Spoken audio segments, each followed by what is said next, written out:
Here is my big project to get the Barracuda ready for Hot Rod Power Tour 2022.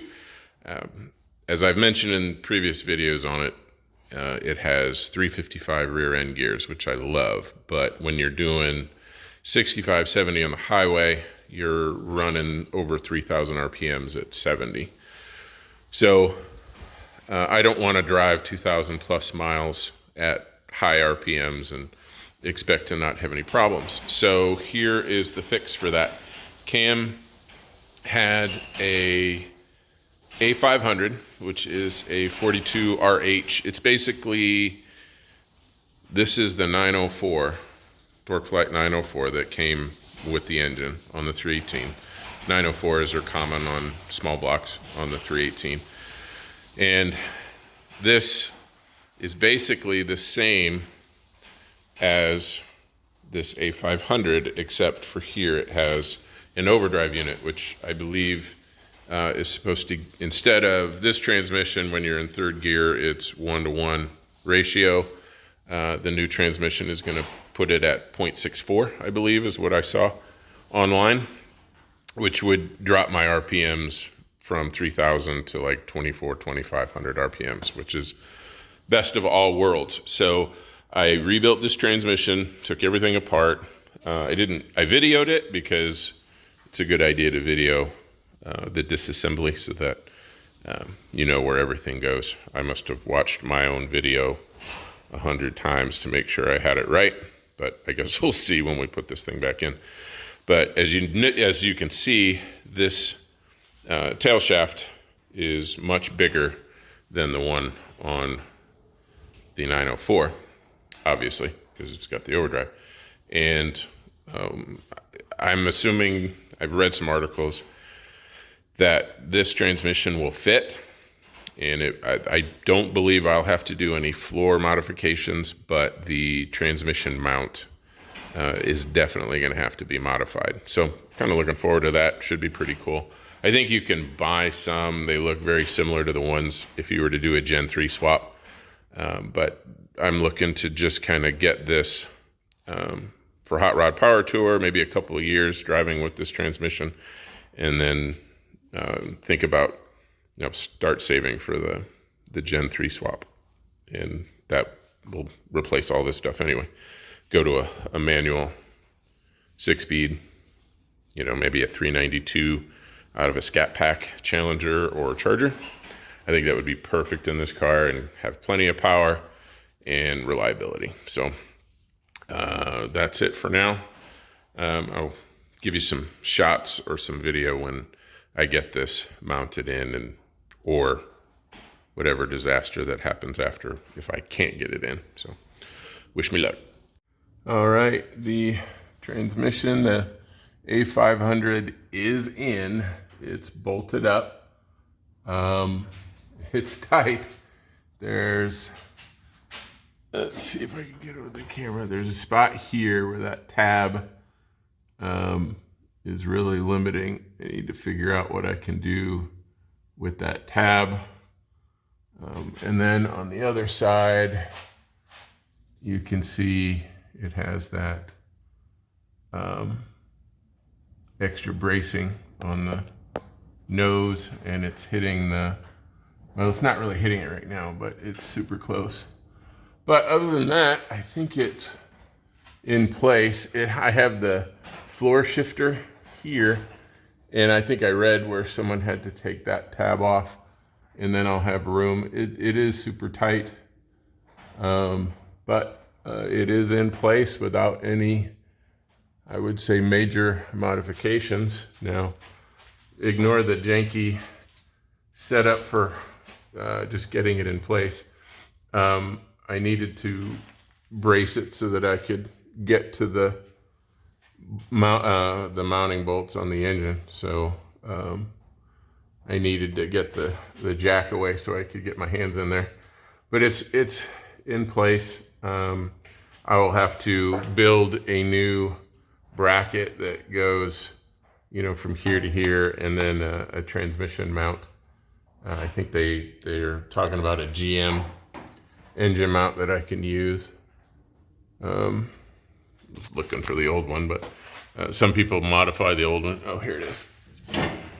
So this is what the old factory one is, and they will, I need a third hand, but they'll trim this back and then mount another transmission mount on and use that.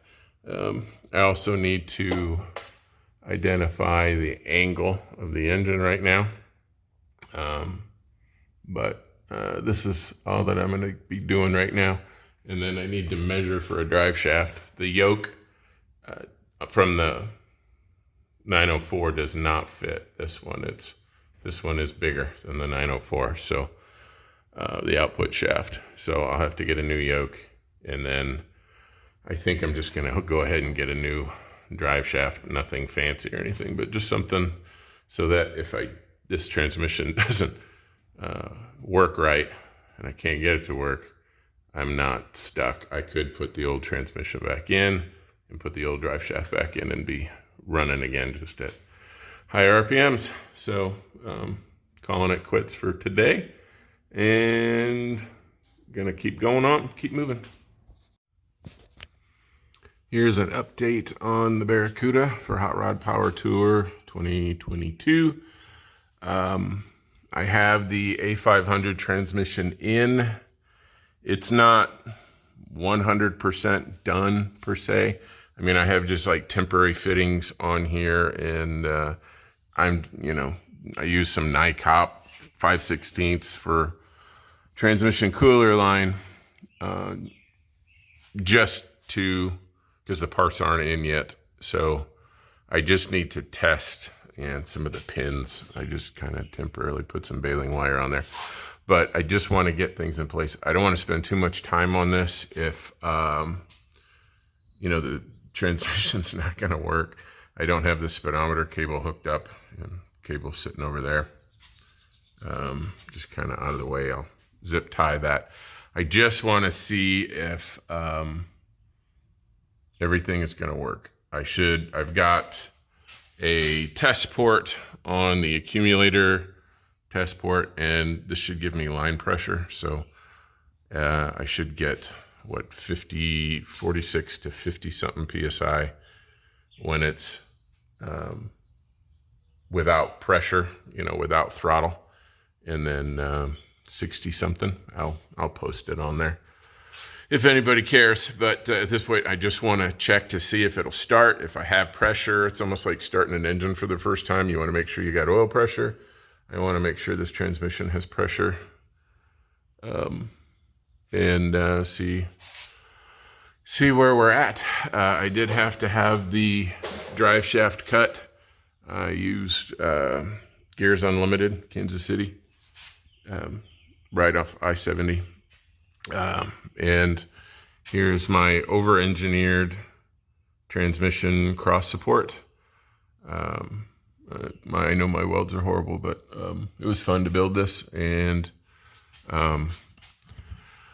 when I get to a point, if I pass this test, and I should be able to drive around and still get 3 gears. I don't have a solenoid. There's 2 solenoids, one for overdrive and one for lockup. So without that enabled, I'm not gonna be able to test the overdrive. But I just want to make sure this works. I can go through the normal gears, and then I'll talk about the setup that I have for enabling the overdrive on this. So, all right, I'm gonna make sure I got plenty of fluid. I did fill up the torque converter, and sorry, I got a lot on my brain. This is that whole, this is the point where you're like, okay, this is either going to be a really good day or a really bad day. Like if there's issues with the transmission, I have to go back to the old one or buy parts. There's only like 28 days till Hot Rod Power Tour, so not a lot of time to mess around. So let's get at it. All right, so I got my test gauge set up. I'm looking for 55 to 60 PSI. I know my gauge is way over. Actually, I think it might be Justin's gauge. I'll return this, Justin, from 10 years ago when I did the Fury. All I'm really looking for at this point is to make sure I have pressure. I've put in probably about 3.8 quarts, I'm guessing, of transmission fluid, which is what they say the capacity is, including the torque converter. So we'll see. I just want to see if I got pressure, and then if I do have pressure, then I'll go ahead and check the fluid level and stuff like that. So here we go. And we got nothing, which I'm thinking is the neutral switch.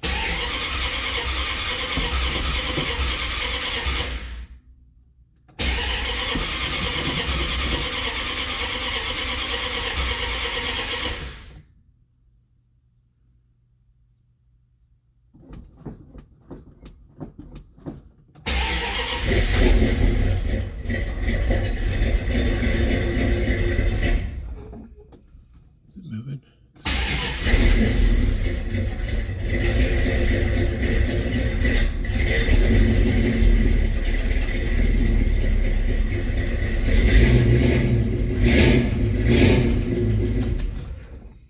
That's not good. Okay, I'm back. First off, I'm an idiot. So, one proof of that is after reading the manual, it has to be in gear for you to see the line pressure. Let me get in the car and we'll test this. Okay, so if I go into 1, see it's still, I guess it's at 60.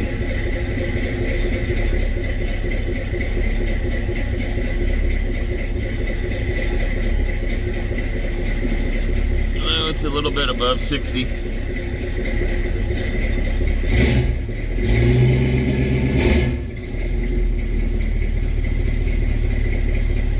No, it's dropping a little bit.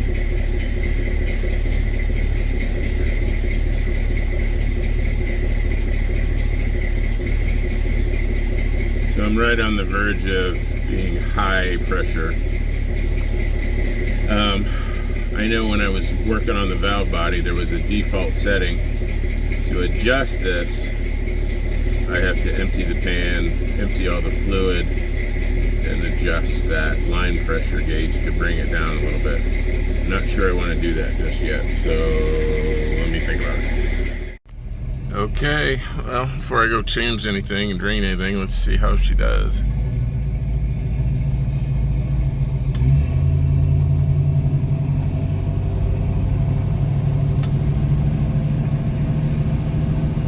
Shift, shift, no shift, no shift.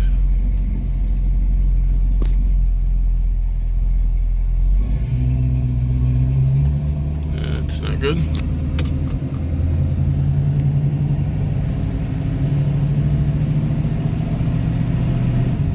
Air shift, okay.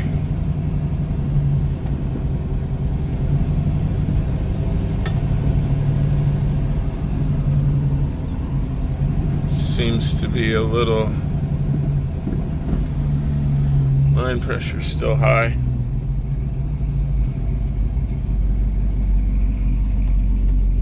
But I know you guys can't see this, but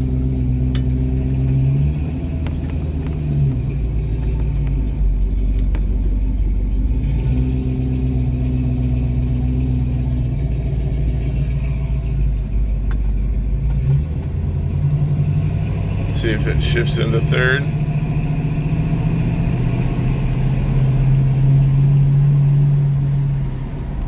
Yeah, it does. Okay. So I have 3 speeds.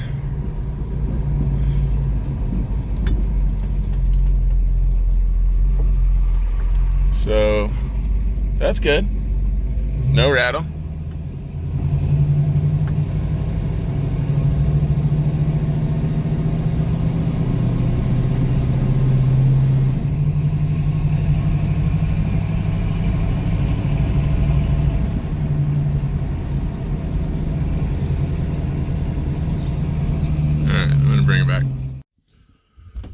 All right, so here's an update. As you probably saw in the previous video, I was a bit nervous on, testing the transmission and the shifting and all that kind of jazz. And, I've rebuilt one transmission before, so this was still one of those things where I'm like, is it going to work? So when I didn't see pressure, when I first started it up, it had me worried. And then after that, I noticed I was looking at kPAs for the pressure, not the PSI. Kilopascal. Not sure what it is. Sounds fancy. But so long story short, everything's fine.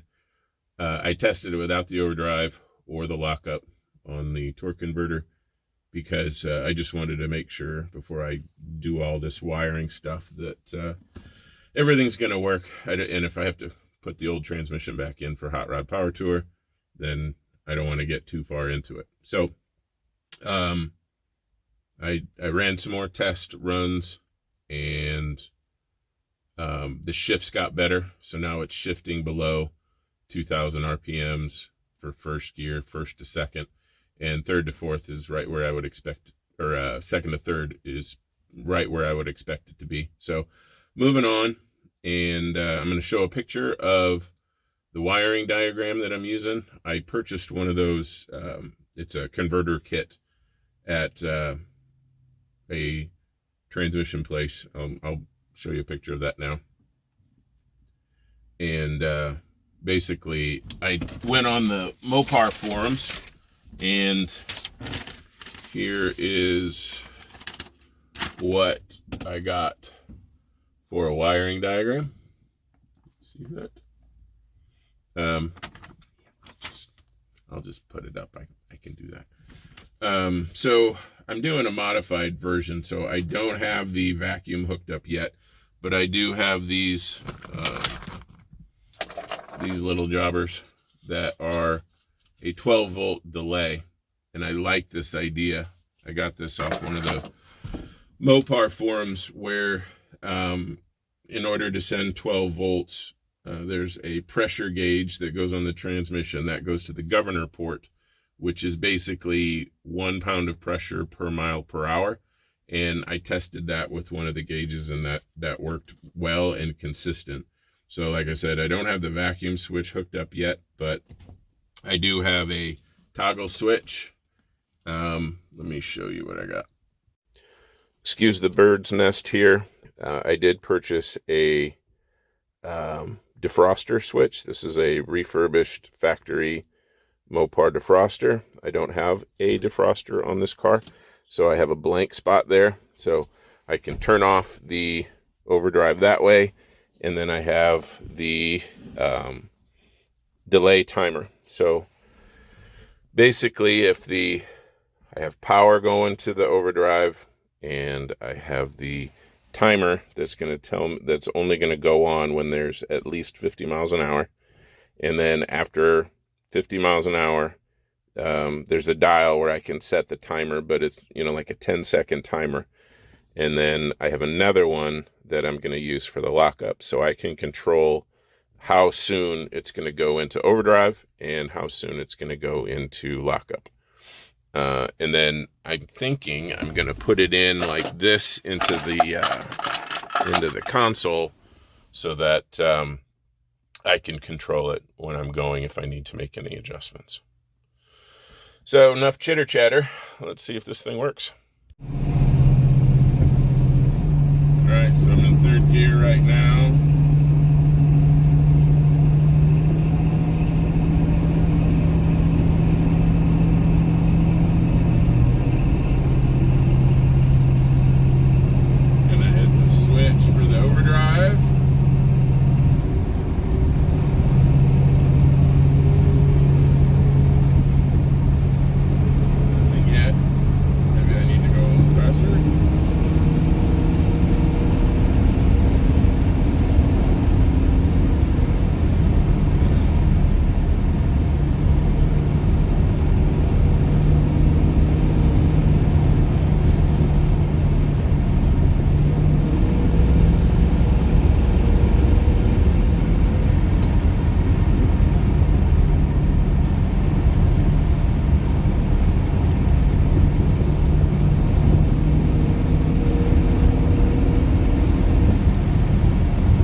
bit.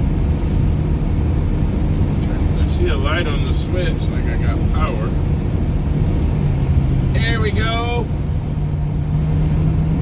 I turned the timer down, so now I'm doing, I don't know what I'm doing, the speedometer cable doesn't work, but I am below 2,000 RPMs and I'm going pretty quick. Yes!